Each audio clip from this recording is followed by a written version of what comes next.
Well, good evening, everyone. Good evening, everybody, and welcome to the meeting of the Constitutional Review Committee, Wednesday, the 1st of October, 2025, here in the Council Chamber at Adam and Eve Street. Before we start the meeting, we'll just go around the table for the benefit of the tape so that people can introduce themselves. Start off with you, if you may, please, sir. Councillor King, Kibworth Ward, thank you. Councillor Grafton Reid, Primethorpe and Sutton Ward. Councillor Neil Bannister, I'm here substituting for Councillor Michael Rickman. I'm from the Dunton Ward. Dave Gill, interim monitoring officer. Leah Mickleborough, interim head of Democratic Services and Elections. Sarah Hamilton, Democratic Services Officer. Councillor Bremner, Logan Ward, Market Harborough. Councillor Burrell, Thurmby Houghton Ward. Peter Elliott, Thurmby Houghton Ward. And I'm Phil Knowles, Red Bergen and Arden Ward and leader of the council and chairing tonight's meeting.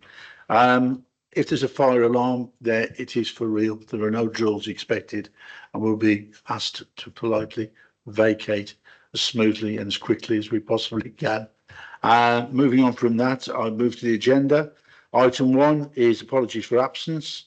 I understand we've got apologies from Councillor Asher and apologies from Councillor Rickman, and that Councillor Bannister, as he said, is actually sitting in tonight for Councillor Rickman.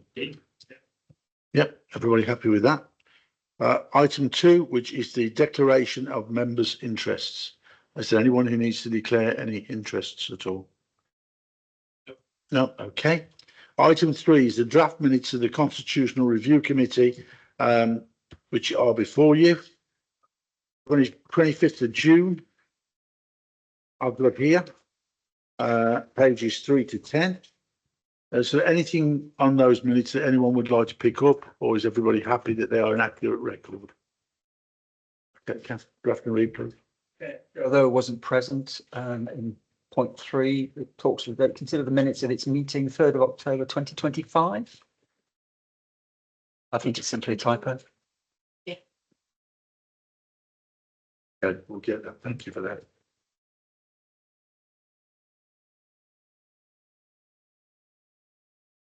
Thank you. Okay. Any other points at all anyone wants to raise? Okay. Would somebody like to move? Yes. Oh, sorry, Catherine. Yes, sorry, I just wanted to check that all the points that were agreed in the minutes, they've all actually been actioned, have they? No. Confirmation. Thank you. The primary purpose of the last meeting was to review all the committee terms of reference and to go through those. For various reasons, they're now going to be presented to Council on the 13th of October. So when the agenda is issued on Friday, you should see all of those action points incorporated into that. Any other points at all? Is that okay, Phil? Yeah. Okay. Thank you. Any other points at all? Okay. Would somebody like to move? Councillor King, seconded. Councillor Burrell. All those in favour? Anyone against? That is carried. I've signed over the record.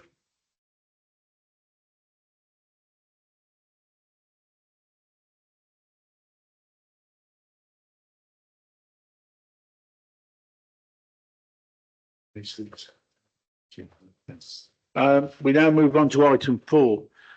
We had an opportunity tonight to actually broaden out the discussion as to what we might be able to do to make the council run more smoothly, offer more support to our members in general on a wide range of subjects. It's very much open table. Leah's going to give us a presentation which will form the basis of that information. Obviously, we'd like you very much to comment on that.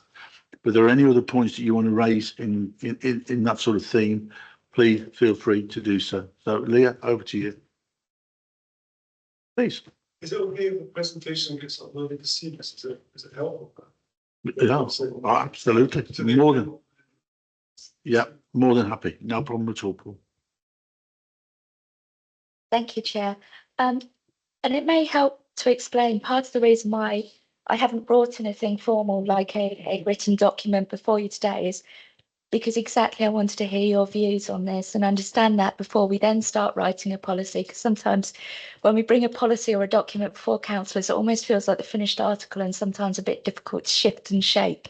So having a presentation today just helps shape how we're going with this and our direction of travel.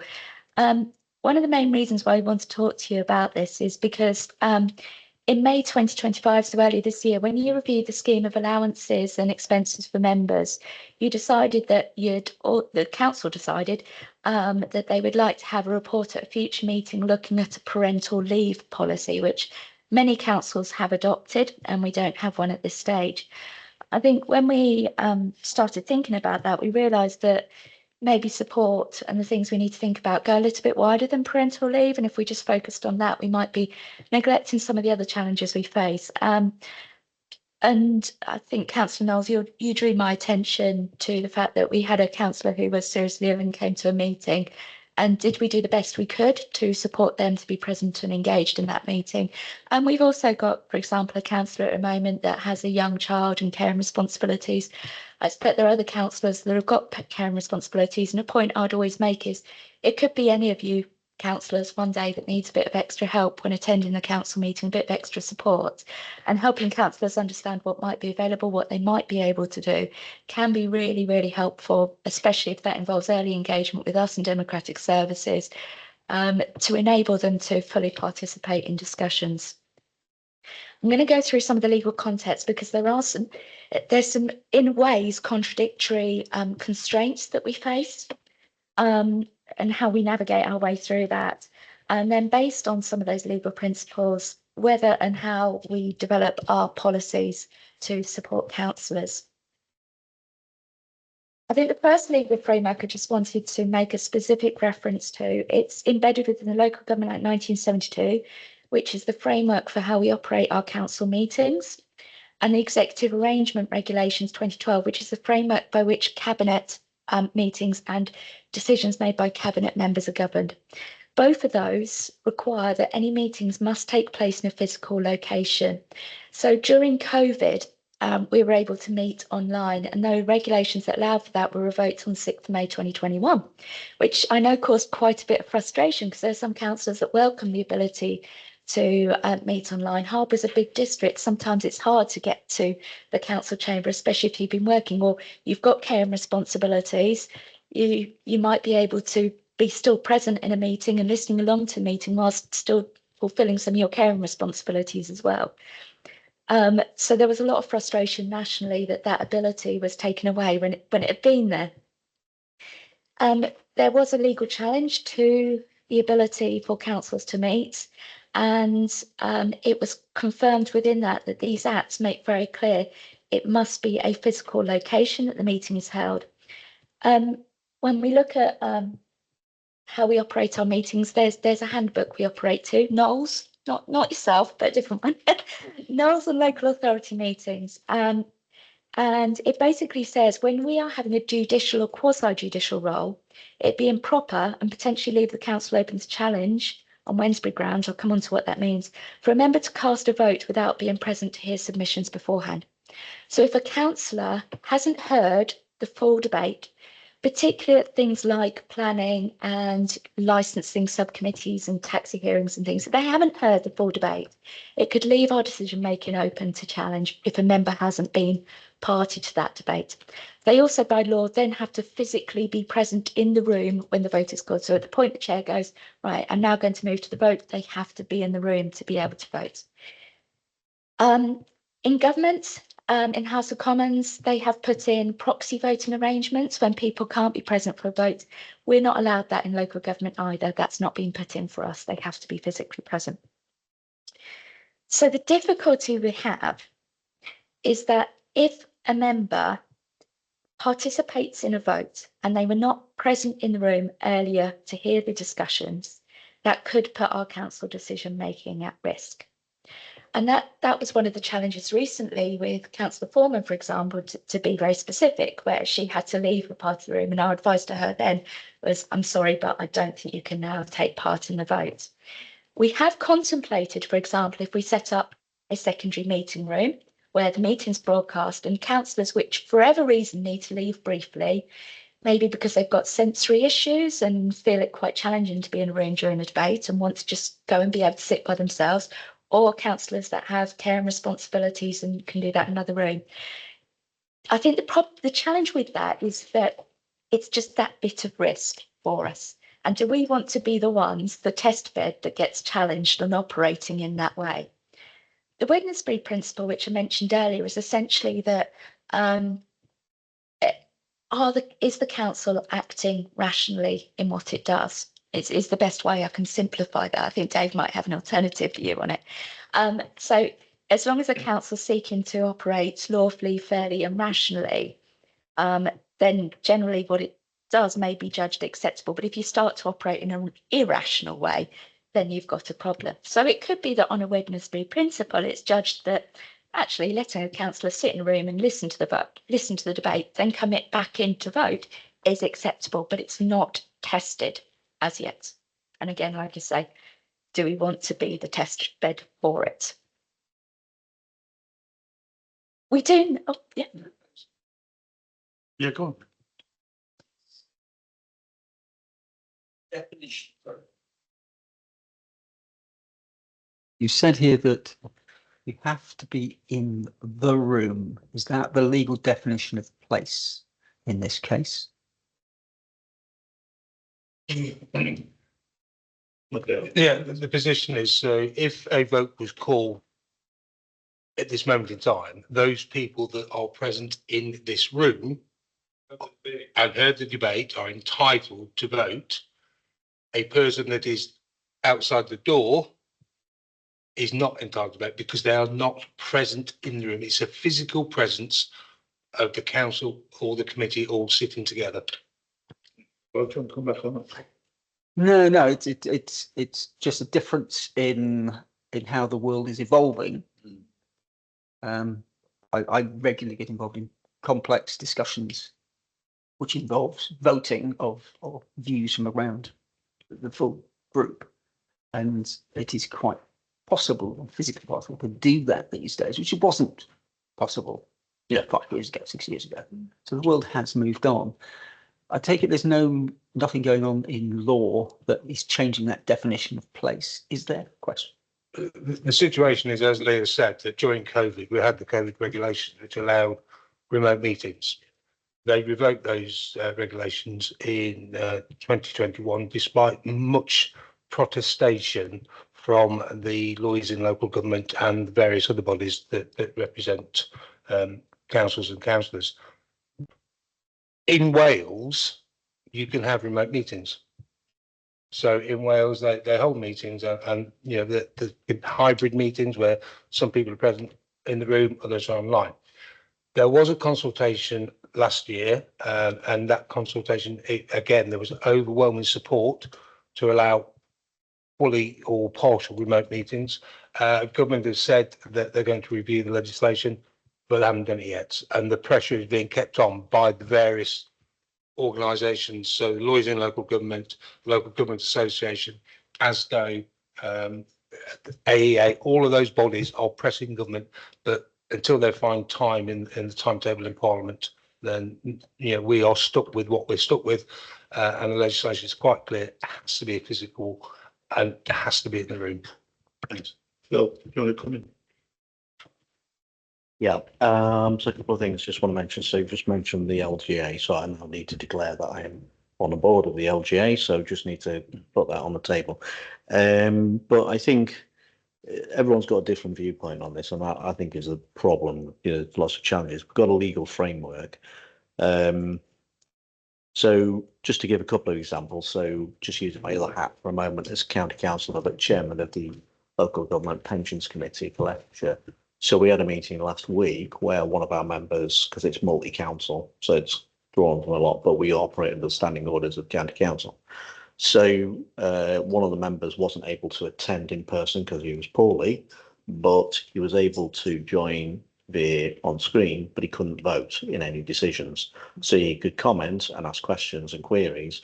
I mean, it's not particularly contentious, to be quite honest, so we don't have a lot of, shall we say, votes where it's divided along any particular line, because it's the kind of, you know, it's a quasi trustee. It's exactly that point, really, not party political. So, in a sense, but he wasn't able to vote. But that works, and that's worked for one or two other people. That has worked reasonably well, where people are able to do that, but they don't have voting rights, because of that, because of the legislation, which says you can't vote unless you're in the room, unimpeded by anyone or someone whispering in your ear saying, "Do you want to take the dog out?" or whatever it is. Yeah, but that's what goes on. And to be fair, that's what happened during COVID. And I was, as you know, Phil, leader during that period. And that there were serious problems with that. And there were problems with people who weren't, how can I put it? There were at times, there were challenges with that. You know, and that's the problem I have with this is, and I know the government's done this consultation and they're talking about, we're going to find some parliamentary time. Well, stick your pin on the map of when you think that's going to happen. But I think the problem is until the government puts it forward in legislation, I don't think there's much you can really change in terms of you've got to be in a meeting in a room. Maybe you can say if you're not very well, you don't have to come in for the meeting. But obviously, this dynamic is if you've got a very tight council on the voting situation, you've got a critical thing you want to get through, then obviously you want to make sure everyone turns up who can physically turn up for the meeting. Now, picking up your point, Leah, I'm just sorry, I have to look at your name thing because I'm not very good initially with names.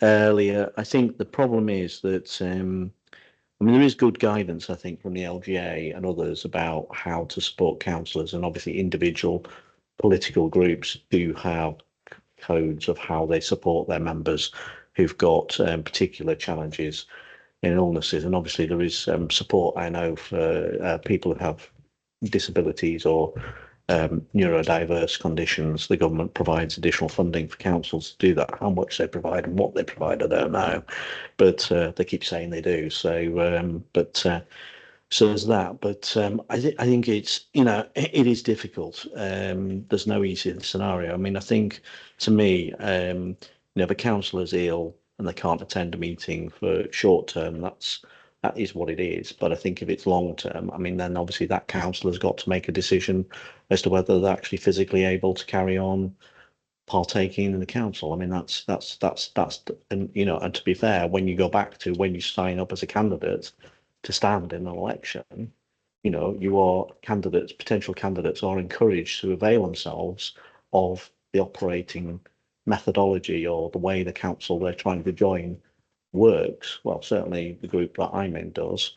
It certainly encourages people to look at meetings online and look at how it works, and it gets explained to them.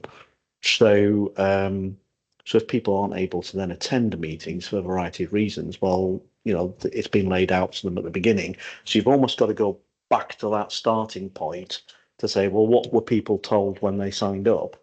And okay, they didn't sign up. They got voted in by the public. It might feel like they signed up sometimes, but I'm just kind of, you've got to, to my mind, you've got to go back to that point. What was someone told? What was their expectation?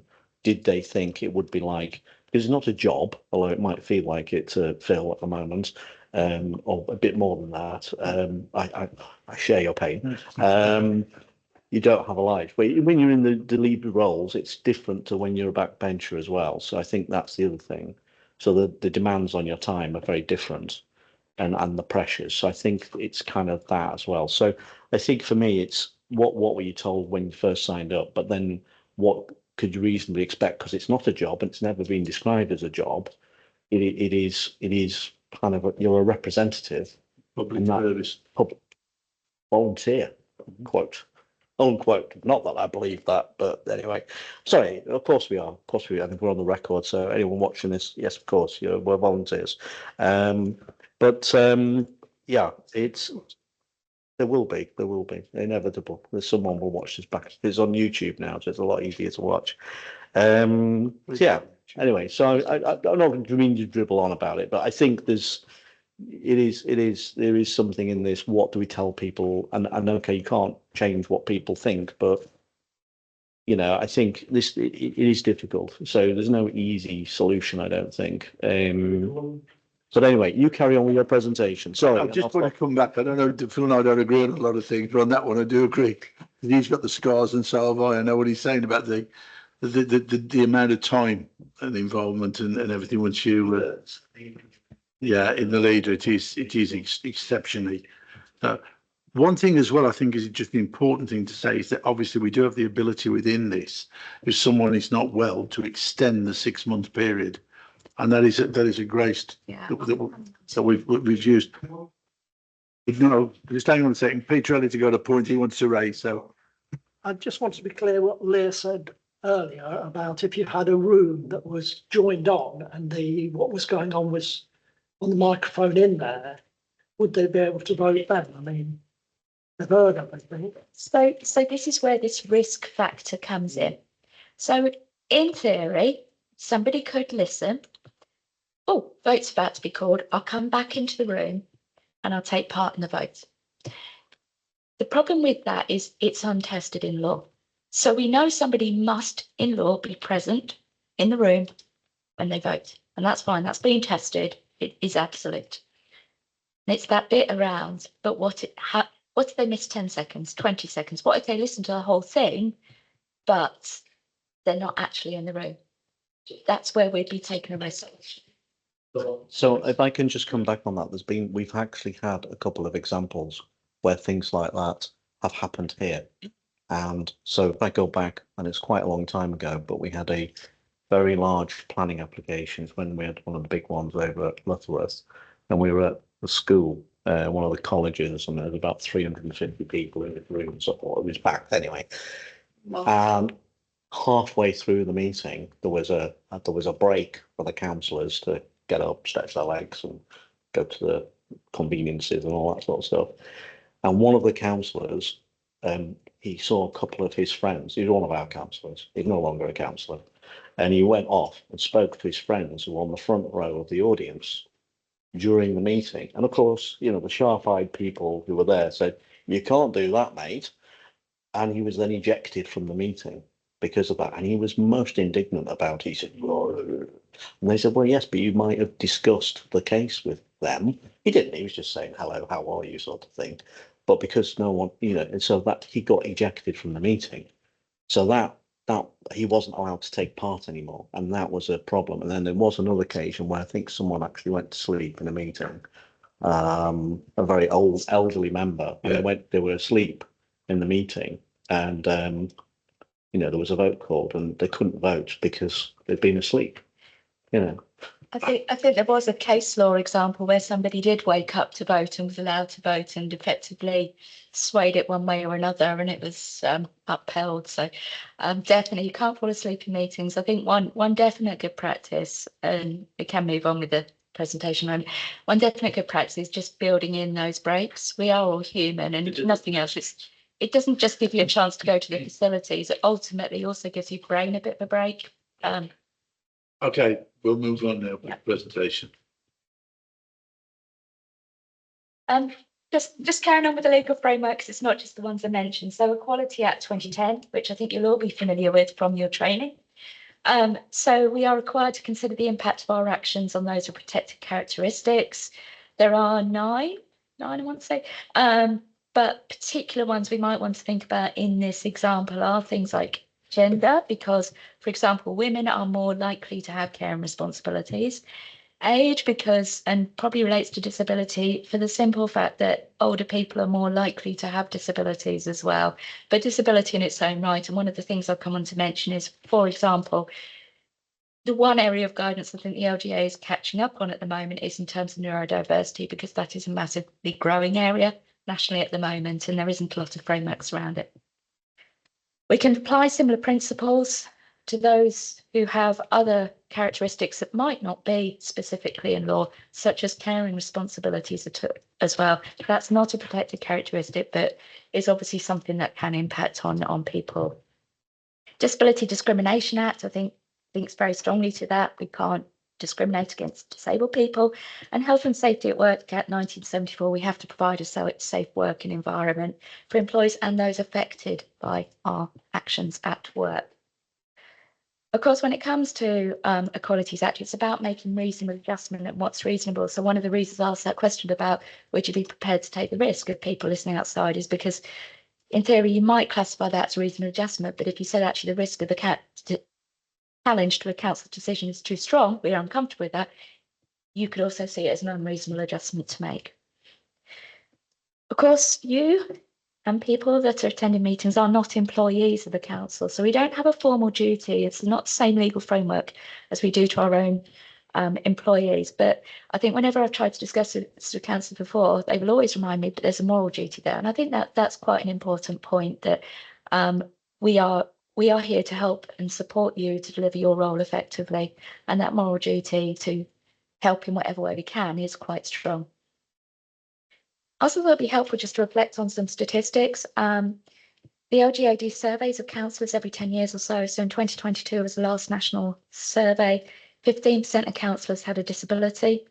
And they didn't ask this question. I mentioned about neurodiversity, but about 15 to 20% of the population is neurodivergent, but based on current diagnosis, which is why I think it's an important point to make. Because we might particularly have members of the public coming along who need support as well as councillors. And then I looked specifically at East Midlands. They didn't break it down by council, but they did East Midlands. So long-term health issues, 17%, 48% care and responsibilities. We've got female-male ratio of 40 to 60. And the average age of our councillors in the East Midlands is 61.7 years, which is pretty much the same as the national average. There's various forms of adjustments we can make. Physical, so changing our meeting rooms about, making sure it's adapted to support people in the right ways. Equipment adjustments, specific needs of individual users to ensure they have the right equipment. So simple things like the chairs in these meeting rooms. I've heard people say they're not always the most comfy to sit on for 2-3 hours, but actually, if you've got a councillor with back problems or something, and we might need to bring down a supporting chair that they can adjust. So don't just sit there and suffer in silence.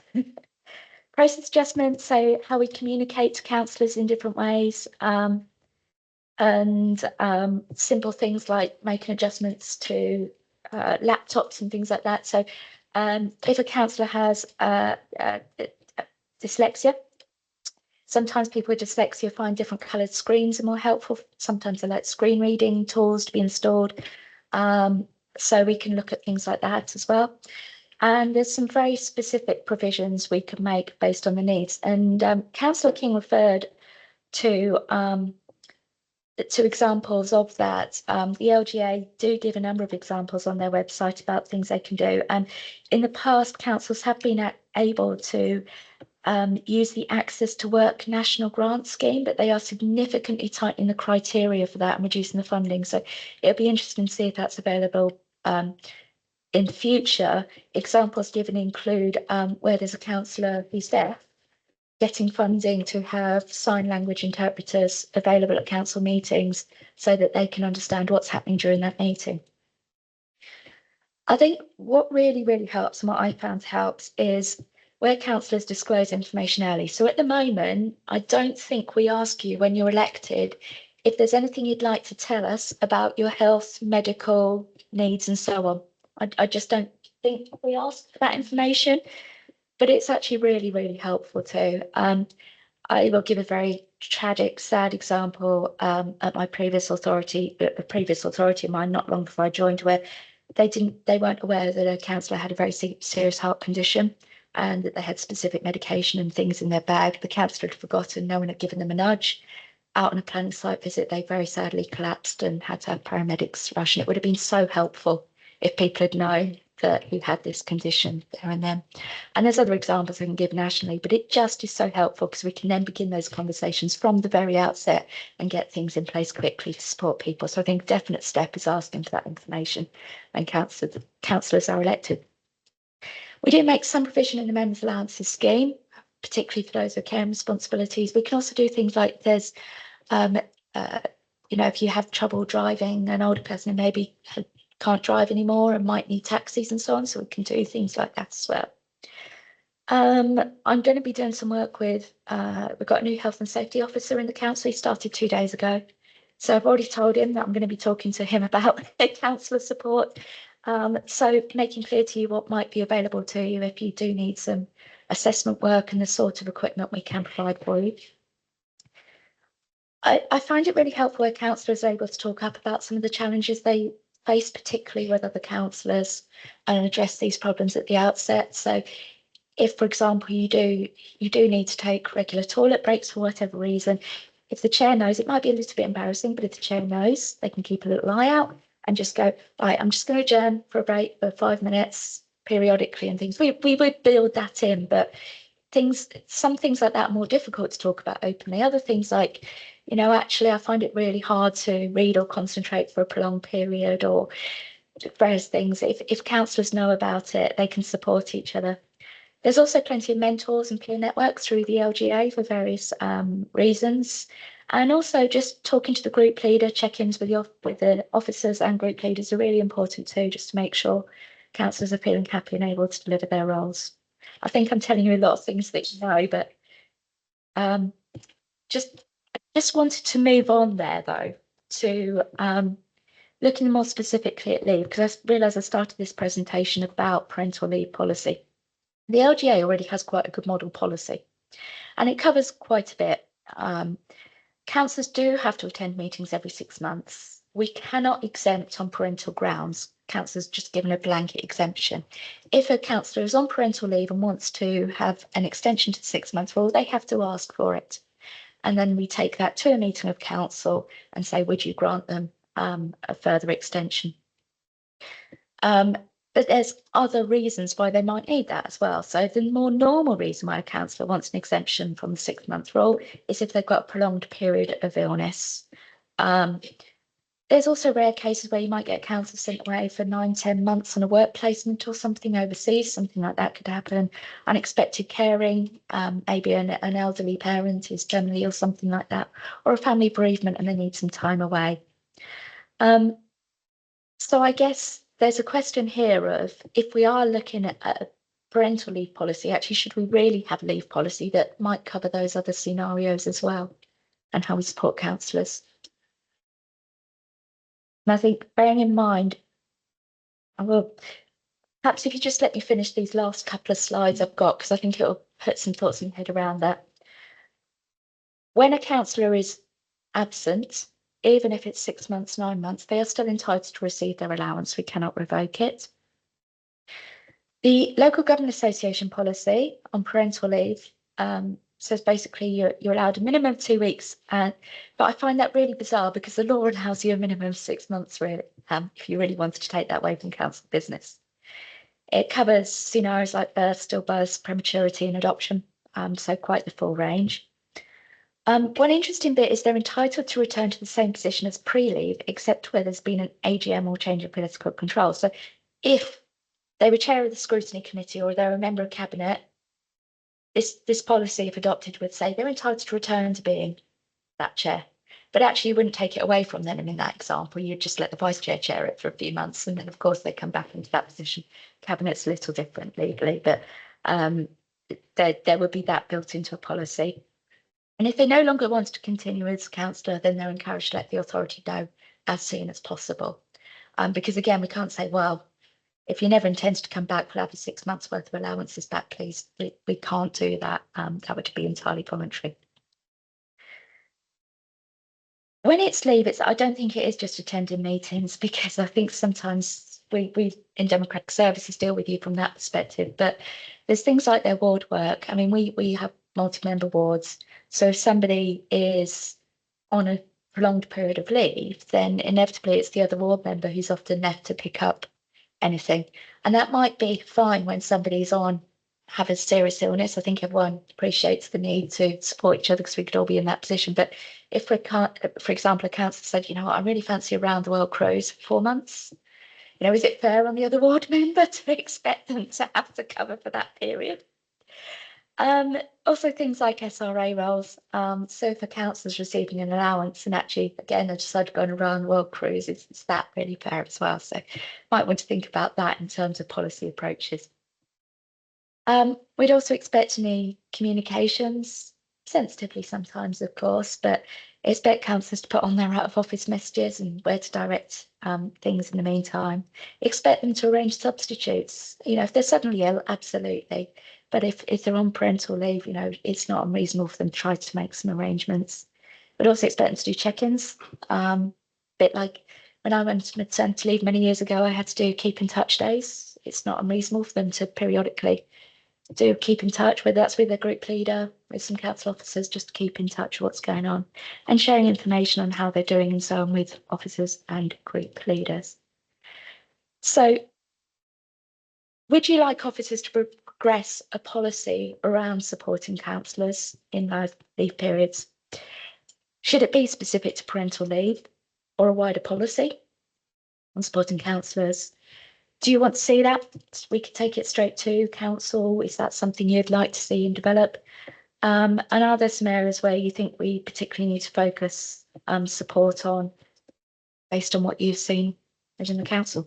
And that's it. Thank you, Leah. Quite wide ranging, quite a number of discussion points there. And I think realistically now we just open it up and see what members think. Paul, you're first. I think if policy is developed, you focused on support of councillors, but it also sends a message. It sends a message to the community that if people wish to stand, I know this council is not going to exist in 2.5 years' time, but if that is continued to whatever tier of authority is created, it gives people a better opportunity to serve as a councillor because they know they'll be supported, especially young parents, because there's probably more of them around than any other people group than we actually discussed. But it also gives the opportunity to people to understand that if they have a learning difference or learning divergence or disability, that they would be supported in the role that they come into. It's the expectations that Councillor King spoke of earlier. It's the expectation of, you know, the ordinary member and the public wanting to stand for election. What is the support I would get if I have a disability, or if, you know, is it worth me trying to do it? And I think if you have the right policy and it's publicised, yeah, it is. Thanks, Paul. Go on, Phil. Yeah, so I think, look, I think some of this we already kind of do, I think, but it's probably not perhaps as clearly articulated. And certainly, I think, goodness me, been here 18 years. So when I first started, my children were a lot smaller, and they're not children like that. All the same. Did we feel support? There were a lot more meetings, and there was an expectation you'd turn up. So, yeah, I think in a way, it was more challenging. I mean, the stuff about you mentioned about if you hadn't got transport, I mean, obviously there aren't late night buses in the area. So if you can get here from certain places, but then you can't get home. So you would have to get a taxi or you rely on a colleague to give you a lift. Now I've been in that position when we were only a 1-car family a few years ago. And I didn't actually end up having to get a taxi, but I did rely on, you know, negotiating with colleagues whether I could get a lift home, etc. Things like that, which did work out reasonably well. I think the other thing, there are members who have had, certainly I'm aware of some now, who've had family health situations that I think on the whole has been supported by the groups. But, you know, certainly I can speak for our group. It's been supported internally within the group, or even within a ward, to support a colleague over quite a long period of time, to be honest. Again, that goes back to expectation of what that colleague did or didn't expect would happen. Obviously, things have happened in their life which they didn't think would happen, you know, all sorts of things. So I think it is, everyone's different. And certainly we've had a colleague here before who clearly had a, thinking of the late Councillor Licorice, he had a health problem, a very, very clear one, but he was supported to enable to come to meeting. Obviously, physically, the building is accessible for people with physical disabilities or wheelchairs and whatnot. They've got all that kind of physical infrastructure to get in the building. I'm not so sure about the neurodiverse because the environment's a bit bright and it's a bit stark. But then on the other side of the equation, when you start looking at a typical counsellor neuro profile, if I could put it like that, then they're not in line with the rest of the population anyway. And they are, it's just one of those random factoids that I happen to know. So we are different anyway. So not going back to what you're saying, Paul, you wouldn't just get an ordinary member of the public coming along saying, "Oh, I fancy being a counsellor." It just wouldn't happen. It doesn't, in that sense, doesn't happen like that. But coming back to what you're saying, I think there are probably some things we could do. Parental leave is a tricky one because on the one hand, if you are a younger member, you're working, or you're not working, but you're having a child, that's a massive responsibility, and all of a sudden your life's been turned upside down, especially if it's your first one or even more than the first one. So it is quite challenging. So I suppose everyone's situation is different. Some people have got a better domestic support network and are able to arrange, they've got childcare for when they do have meetings. We're an evening meeting council. If you're at county council, it's daytime. So maybe arranging childcare at county council is easier. And I'm just thinking of that, of people who were ill. So in the last county term, obviously the leader it was well publicised. He was ill for a period of time. So he didn't resign as leader. He carried on thinking about people in SRA. He carried on being leader, but there was a mechanism within the county council's constitution which allowed the responsibility duties to be transferred to the deputy leader at the time for a period of time. Can't quite remember how that was done, but there was a mechanism they had in place to do that. But he was able to stay as leader. And he did come to meetings. I think that's fair. Neil was on the council as well at the time. He did come to meetings, but he wasn't doing as much as he was. He was able to back off a lot of the commitment he was having to do otherwise with all the other meetings, the informal briefings, the strategic meetings, and all the external things he was having to do. So he was able to back off that. So he was almost like given a kind of reduced responsibility, but it didn't affect the responsibility allowance because he was still classed as a leader. I think I'm right in saying that. So, so I wonder if that's the sort of thing, if someone's got a long term and they're in a SRA position, maybe that's the sort of thing you want to be thinking about. Well, how do you temporarily hand power to someone without shaking up the whole thing? Because that obviously then involves all sorts of challenges that people have to work out at a time when it's not necessarily easy to do that anyway, at the best of times. And even so, if someone's seriously ill and you're not quite sure what the outcome's going to be, to then throw everything up in the air. So does the same apply for a backbench member? I mean, you go back to what you're saying, multi-member wards, yes, there are quite a few of those, but we also have a lot of single member wards. So what happens if a single member is off for a long time?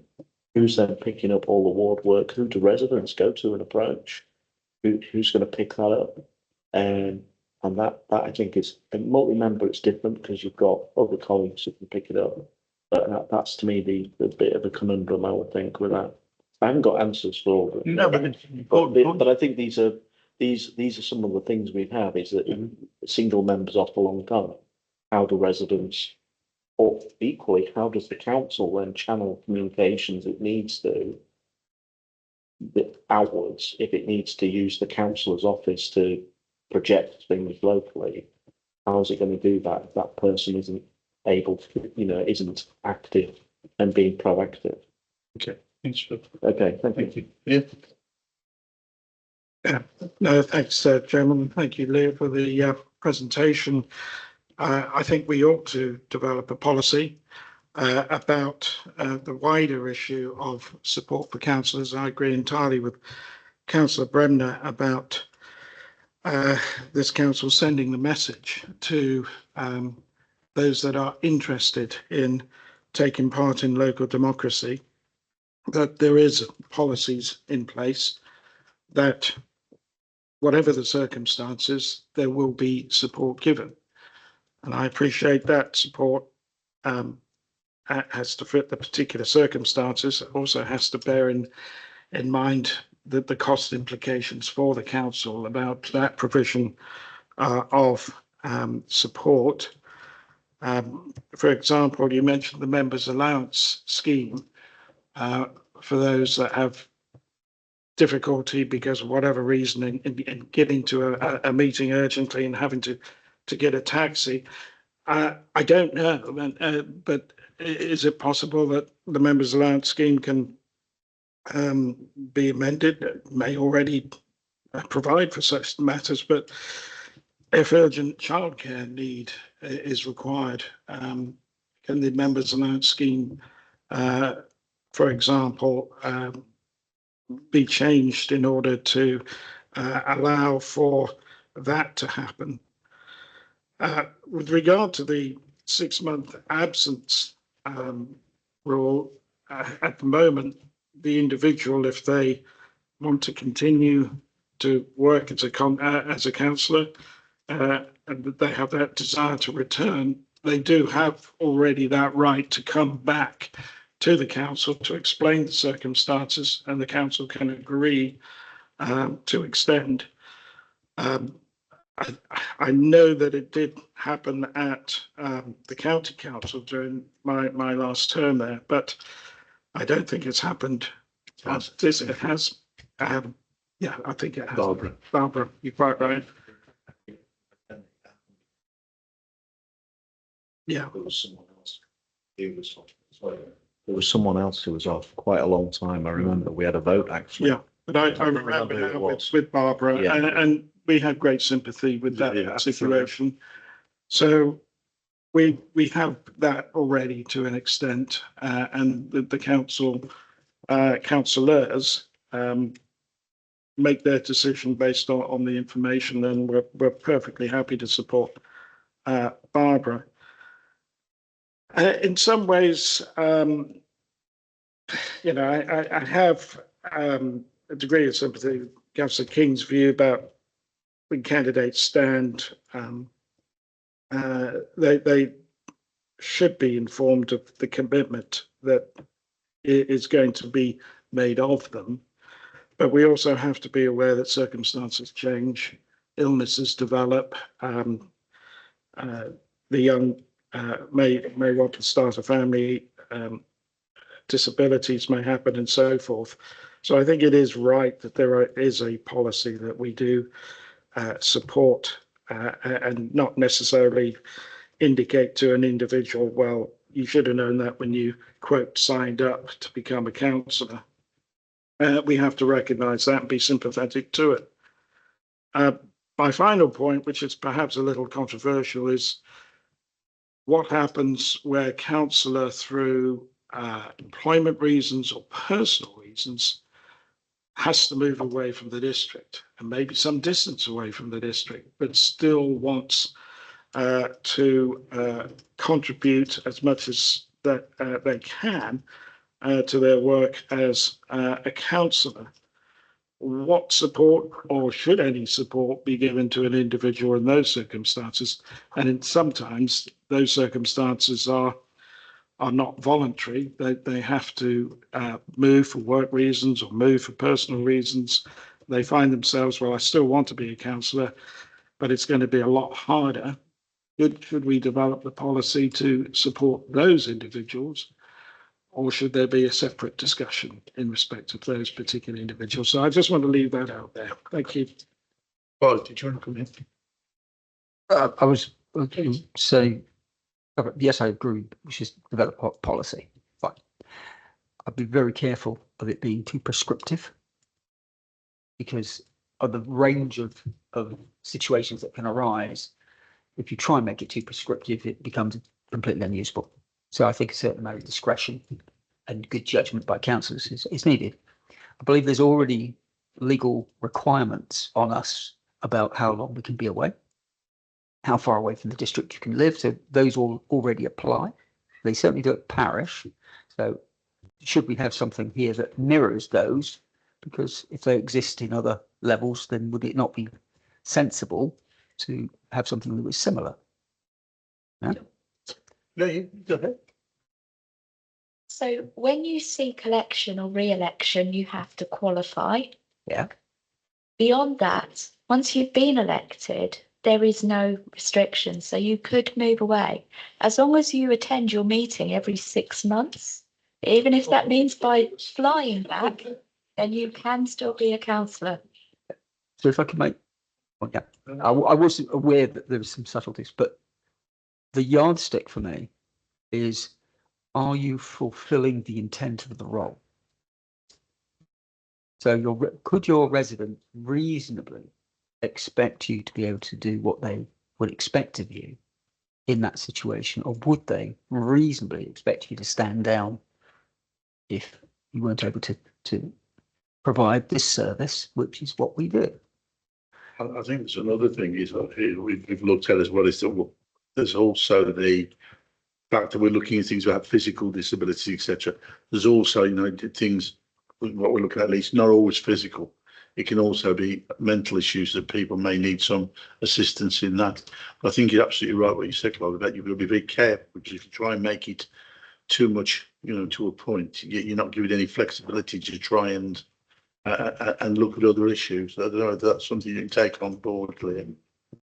Bill, sorry, Paul. Just to come back, I mean, yeah, I'm not trying to get into a huge argument about, I don't think there's an argument about this in some senses. I think I'd agree with Clive. I think whatever we do needs to be flexible enough so individual circumstances can be accommodated. But I think the problem you've got is, or the challenge you've got at a certain point, it comes back to this: can you actually discharge the role and responsibility, even with all the support and help and everything else you get?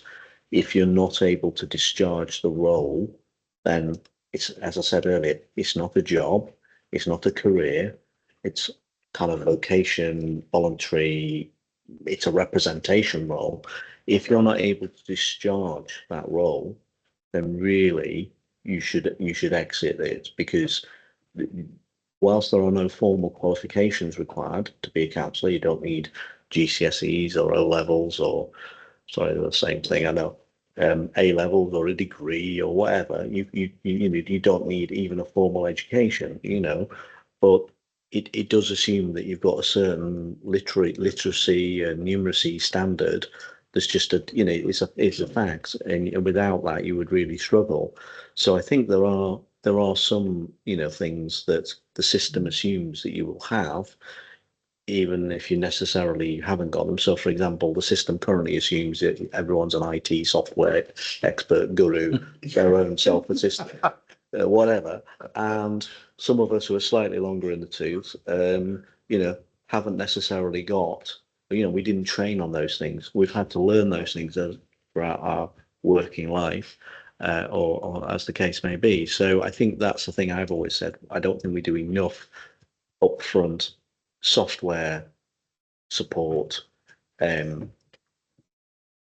how, you know, or point people in the direction of self-help, you know. But anyway, that's challenging. Younger people, even so, some of them aren't necessarily IT savvy, but that's something else that I think, I'm not suggesting the council should have all singing, dancing IT support for people. I don't believe in that either, because I think it's not appropriate. But I think, you know, if someone needs to know how to do something and we're expecting them to know how to do that, then we should give them, you know, even if it's a webinar they can watch to how to do X. Then, because I mean, recently there was a bit of a thing about the expenses system, wasn't there? I have to say I can operate the expenses system really proficiently, and that's because I, a long time ago, used to use a very similar, the same system in a working environment. So I'm just fortunate, that's all. So I know other colleagues have found it a bit of a challenge, and I can understand that. So it's not. So I think that's the other thing as well. So I think, you know, policy, yes, I think we need to come up with some, you know, how we would do that. And there are some differences, I think, between the physical demands. Some of these, going back to the care thing, there is an allowance in the members allowance scheme for care, for I think both, you know, people who need care support, for people who are in social or medical care, and also people who need childcare. The problem, I think, is it's quite official. You have to be, registered with this person or that person. Also, the rates didn't get increased. So when we had the members remuneration panel a few months ago, even though I did make a suggestion they should increase that, not that I've ever used it, but I did think as the rates haven't gone up for umpteen years on that particular line, they ought to, and given that the costs of paying anyone for that sort of activity has substantially increased in the last few years, I did think they may be out of kilter somewhat. But as I've not used it, I can't say, but I know one or two other people have. So I think that's something we do need to look at, are the rates, allowance rates for paying for care, or whether it's whatever I circumstance. must admit, my wife passed away a short time ago, and when I needed someone to actually sit with Mags, it was easy just to say to a friend, "Can you pop and sit and have a coffee with Max for 2 or 3 hours, and I'll be back later." Yes, well, that's the other And thing. that was it. That's the other thing as well. But Yeah, that's the network support, exactly. but the system we have doesn't enable you to Exactly. contribute to that. I don't understand that. So that's whether it needs looking at, that sort of stuff Okay. as well. Thank you. Paul, you wanted to come in, then I'll come back to Club. I'm happy to agree the development of policy in a flexible way as possible, but I want to go back to what Councillor Grafton-Reid said about perception. And although I'd like to ask, the 6-month thing, is that a national policy from the LGA, or is that an HDC? It's legislation. Yeah, that's within the 72 Act. 72, that's a long time ago. And I think that's really the point. The expectation is wildly different from 1972.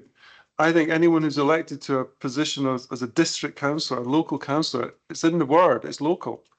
And if you've moved away, then I think you should resign.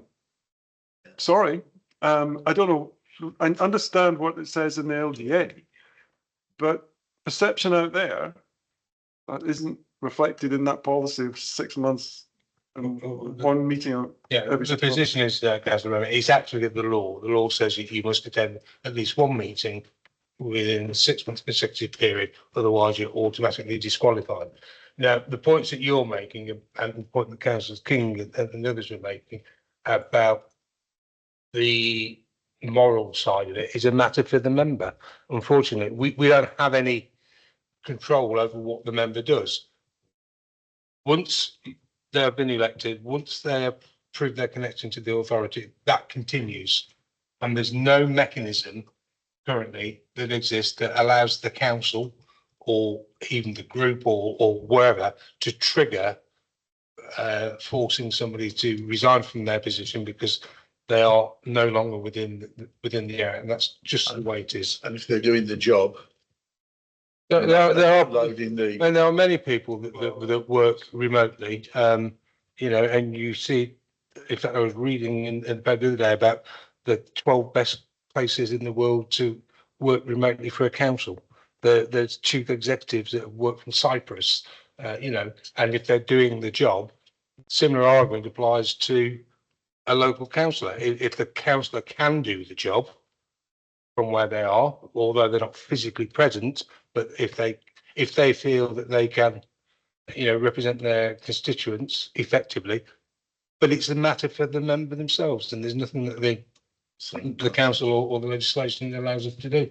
Yeah, probably I'll bring in. Sorry. I think there are also different circumstances. So a couple of times I won't say worked with, but appreciate a slightly different relationship, isn't it? Work with counsellors who are also university students and actually go above and beyond to make sure they still come back from university for parish council meetings, to come to the normal council meetings. They're absolutely on top of their email correspondence. It's always available on the mobile phone. I think if you're an average member of the public, you would not realise that actually they're not living right in the community all the time. Whereas there might be someone that actually has moved away full-time permanently, and it isn't necessarily pulling their weight in terms of their ward work or their council work. So you know, it does come down sometimes to their ability to do it, but we're talking about a policy position. So it could be as part of the policy that if a councillor has moved away and is unable to fulfil their commitments and is becoming reliant on others, particularly, as you say, single member wards where one person then is doing a lot of work, or somebody's having to cover for them, and it's often the group leader because you give a busy person a job. But so if others are becoming reliant on them or they're becoming reliant on others to do their role, that could be a policy position we take that would encourage you to consider standing down. Okay, please, Clive.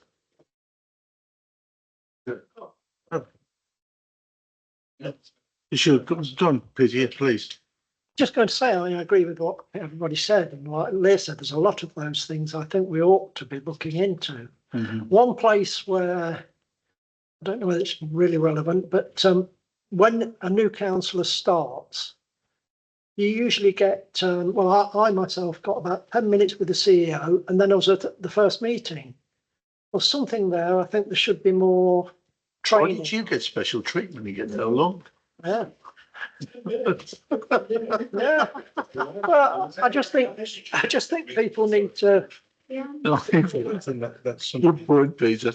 Absolutely good point. Clive, do you want to? I fully support what Councillor Oates just said there.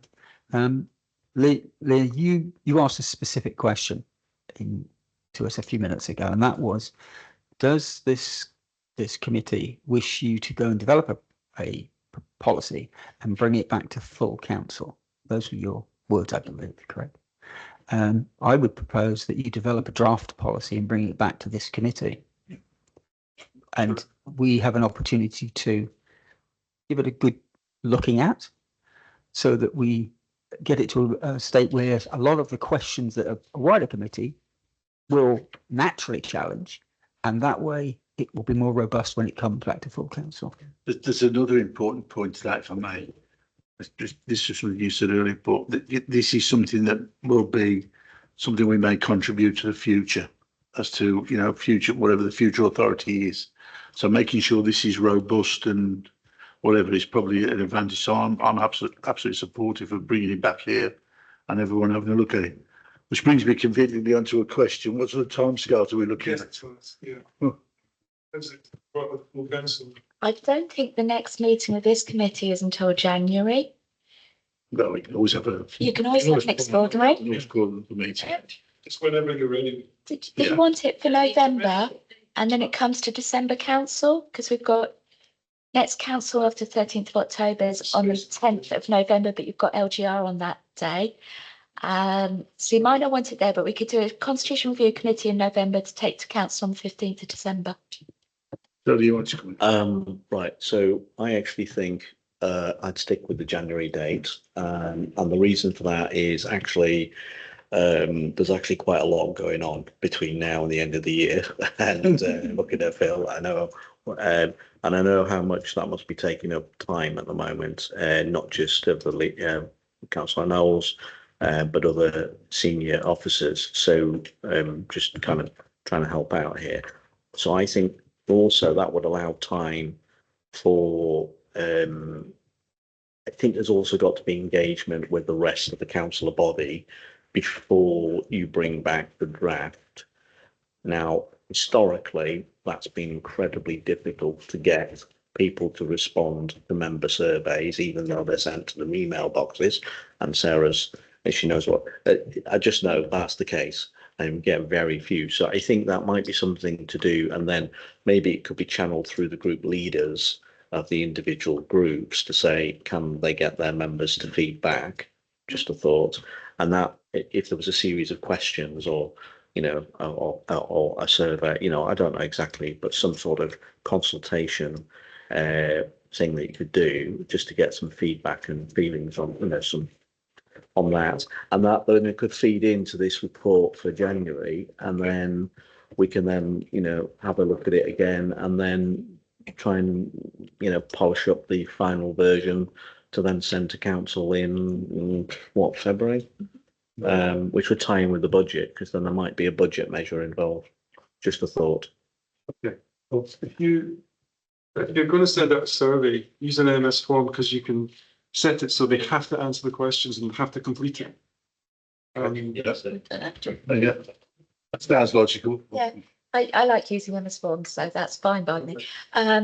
If you're supporting that idea as a committee of doing a survey, I could circulate it to yourselves. You get the chance to look at the questions, feedback to me on any additional questions you'd like asked or you didn't understand this, and then we can send it out to the wider member body as well. I mean, there's no doubt about it. The next few months are going to be exceptionally challenging. I mean, the officers notified me of one report that's on its way through to me. I think that it's 133 pages. So, right? Yeah, anytime in the next half hour. Recycling. Oh, God. I don't like the sound of that. Leah's just said she'll give me an updated version tomorrow. I think the numbers just gone up. Version 10 yesterday, version 11 today, so tomorrow I'll be 20. Chair, Please, yeah. as we're in a committee meeting, can I make a formal proposal that we follow this Yeah. route of having a draft proposal, a survey, a draft policy, and additional meetings as available as they become necessary. as necessary Yeah. to support this, with the intention, not the obligation, of bringing it back to full council in January. I'm looking for a second for that. February, right, apologies, February. No, that's fine. Yeah. Is everybody clear on that? Is everybody happy with that? Yes. Is there a seconder? Okay, is there any amendment to it? No? I'll put that to a vote then. All those in favour? Is there anyone against? That is unanimous. Thank you. And unless anyone's got anything else you want to raise? No, I'll declare the meeting closed and thank you very much for your input.